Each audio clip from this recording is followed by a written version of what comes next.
तारुफ हजूर गौसे पाक रहमतुल्लाह अलैह सरकार गौसे अजीम अल शेख सैयद अबू मोहम्मद अब्दुल कादिर जेलानी हम्बली अलैह रहमतुल्लाह अल कवी का इसम मुबारक अब्दुल कादिर, आप रहमतुल्लाह अलैह की कुनियत अबू मोहम्मद और अलकाबात मोहम्मदीन महबूब सुबहानी, गौसे सकलैन, गौसे आजम वगैरह हैं। आप रहमतुल्लाह अलैह बगदाद में 470 में बगदाद शरीफ के करीब कस्बा जेलान में पैदा हुए और 561 में बगदाद शरीफ में वसाल फरमाया। आप रहमतुल्लाह अलैह का मज़ार पुर अनवर इराक के मशहूर शहर बगदाद शरीफ में है। आप रहमतुल्लाह अलैह पैदाइशी वली थे और आपको अपनी वलायत का इल्म 10 साल की उम्र में हुआ। जब आप मकतब में पढ़ने के लिए जाते तो फरिश्ते आपको मकतब पहुंचाने के लिए साथ जाते और जब आप अलैह रहमतुल्लाह अलैह मकतब पहुंचते तो वो फरिश्ते लड़कों से फरमाते कि अल्लाह ज़ोजल के वली के बैठने के लिए जगह फराख कर दो। आप रहमतुल्लाह अलैह बचपन ही से राह खुदा ज़ोजल के मुसाफिर बन गए। शेख मोहम्मद बिन कायद अलवाई रहमतुल्लाह अलैह बयान करते हैं कि हज़रत महबूब सुबहानी गौसे आज़म रहमतुल्लाह अलैह ने हमसे फरमाया कि हज के दिन बचपन में मुझे एक मर्तबा जंगल की तरफ जाने का इत्तफाक हुआ और मैं एक बैल के पीछे पीछे चल रहा था कि इस बैल ने मेरी तरफ देखकर कहा, या अब्दुल कादिर मलहाजा खलकत, यानी ए अब्दुल कादिर रहमतुल्लाह अलैह, तुमको इस किस्म के कामों के लिए तो पैदा नहीं किया गया।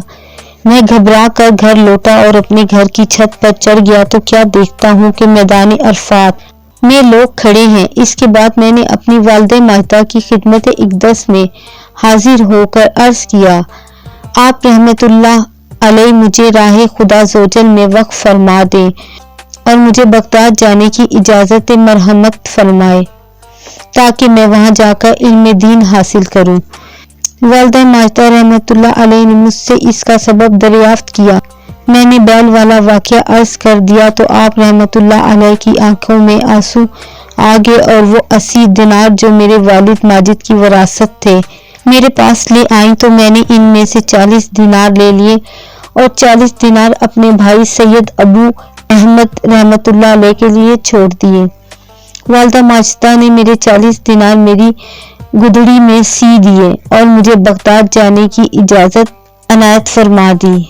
आप रहमतुल्लाह अलैह ने मुझे हर हाल में रास्तगोई और सच्चाई को अपनाने की ताकीद फरमाई और जलान के बाहर तक मुझे अलविदा कहने के लिए तशरीफ लाई और फरमाया, ऐ मेरे प्यारे बेटे, मैं तुझे अल्लाह ज़ोजल की रज़ा और खुशनुदी की खातिर अपने पास से जुदा करती हूँ और अब मुझे तुम्हारा मुंह क़यामत को ही देखना नसीब होगा।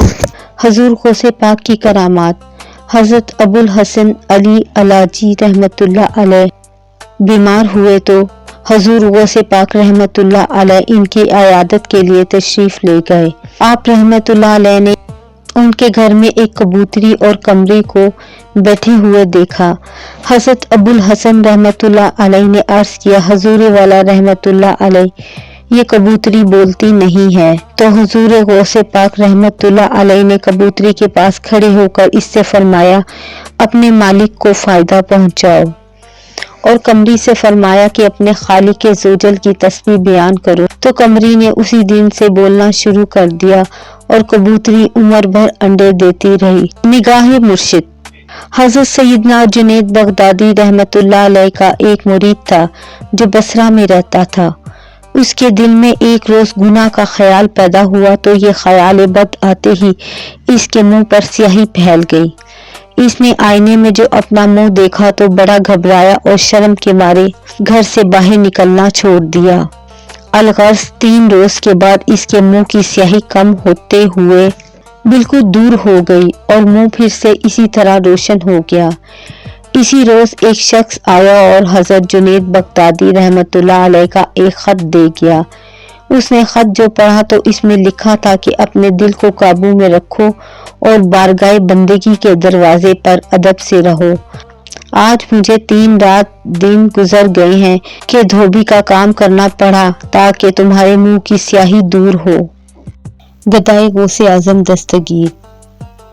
मिस्र का एक ताजिर सैयदना गौसे आजम अब्दुल कादिर जेलानी रहमतुल्लाह अलैह सबका अकीदतमंद था اور آپ رحمت اللہ علیہ کے سلسلہ عالیہ قادریہ میں داخل ہونے کا ارادہ بھی کر رکھا تھا۔ ایک روز وہ بہت دور دراز کا سفر طے کر کے بغداد شریف پہنچا تو اس کو معلوم ہوا کہ حضرت سیدنا غوث اعظم رحمت اللہ علیہ کا انتقال ہو چکا ہے۔ اپنی مراد پوری نہ ہونے پر وہ بہت مایوس ہوا، لیکن دل میں خیال آیا کہ آپ رحمت اللہ علیہ کی قبر انوار کی زیارت کر لوں۔ چنانچہ وہ قبر انوار پر حاضر ہو کر آداب زیارت بجا لایا تو سرکار غوث اعظم رحمت اللہ علیہ اپنی قبر مبارک سے باہر تشریف لائے اور اس کا ہاتھ پکڑ کر اسے توجہ دی اور اپنے سلسلہ عالیہ قادریہ میں داخل فرمایا۔ فرمانے سیدنا غوث اعظم رحمت اللہ علیہ، ظاہر کا کچھ اعتبار نہیں، دل ہی مومن ہے، وہی موحد ہے، وہی مخلص ہے، وہی متقی ہے، وہی پرہیزگار ہے، وہی زاہد ہے، وہی صاحب یقین ہے، باقی سب اس کے لشکر اور پیرو ہیں۔ جب تو لا الہ الا اللہ کہے تو اول اپنے دل سے کہے، پھر اپنی زبان سے کہے اور اللہ تعالیٰ کی ذات پر توکل اور اعتماد کر، نہ کہ اس کے غیر پر اپنے ظاہر کی شریعت کے ساتھ مشغول رکھ اور اپنے باطن کو اللہ تعالیٰ کے ساتھ مشغول رکھ۔ خیر و شر کو اپنے ظاہر پر چھوڑ دے اور اپنے باطن کو خیر و شر کے پیدا کرنے والے کے ساتھ چھوڑ اور مشغول کر۔ پیارے دوستو، مزید اس طرح کی ویڈیوز دیکھنے کے لیے چینل کو سبسکرائب کریں۔ برائے مہربانی ویڈیو پسند آئے تو لائک اور شیئر کریں۔ جزاک اللہ۔